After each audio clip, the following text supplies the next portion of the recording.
With all your injuries, what do you feel like's been your worst one? You think it's been like the most recent one or like in years past?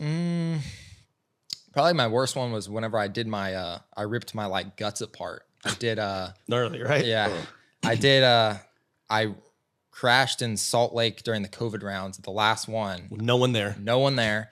And I ripped my spleen, just destroyed my spleen, basically. It was mangled.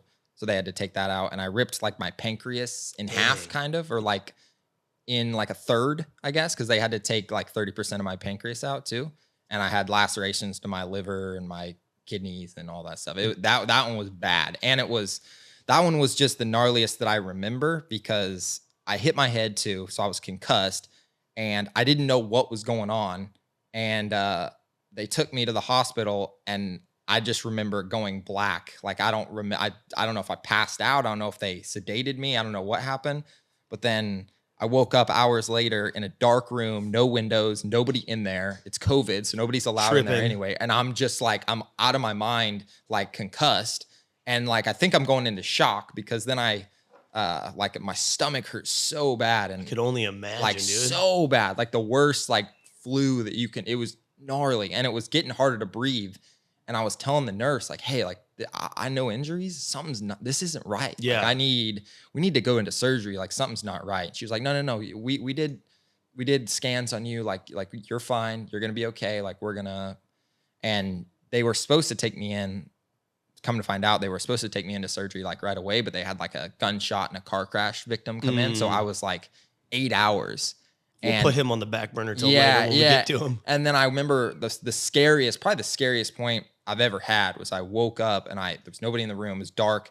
Didn't know what time it is. Didn't have my phone. And I threw up and it was just black. Just like blood, just black. So gnarly. And I threw up and I was just like, oh, that's not good. Then I just like started yelling and door was closed. Nobody's in there. I didn't know, like there was nothing I could do. So I was just like, all right. So I just laid back down and just went to sleep all covered in black throw up blood. And it was nasty. So that was like when I was like, this is not good. Like I was like, I might die here. Like maybe I was just concussed and that definitely was, and that wasn't helping. But I was like, this might be it. I couldn't imagine waking up in like a black room and just being by yourself after that, just like tripping. Like, and it was getting like, that's what I was trying to tell the nurse is I was like, it's getting harder to breathe the longer, like I can take more shallow and shallower breaths. Yeah. And then it was because I was filling up with blood. Yeah, exactly. From all the internal bleeding. That's what I was going to say. So I was like, dude. And then after the doctor told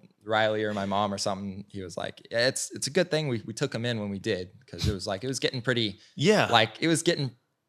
he was starting to, they said they had to cut me and just for like 10 or 15 minutes, just to let everything out. Just drain me of blood before they could even start. It's crazy. Like most moto dudes I know that like I know a lot of guys, like some dudes, like some dudes will get hurt and they'll like scream, or there's dudes that get hurt and you just like breathe through it. You're like, okay, what's wrong? Like I always like whenever I hit the ground, I'm always like, give me a second. Yeah. Let me figure out. Yeah. Okay, this is what I feel like wrong. You know, like I don't know. It's crazy, and I feel like moto dudes can like self-diagnose themselves good just with how many injuries like everyone goes through. I can literally call like what is torn in what spot of my knees. And at the last knee I did, I was like, my ACL's torn, or it's stretched, or it's something. Either way, it needs fixed. And I think I tore my meniscus on the bottom outside part down in here, and I may have even broke the top of like my tib fib.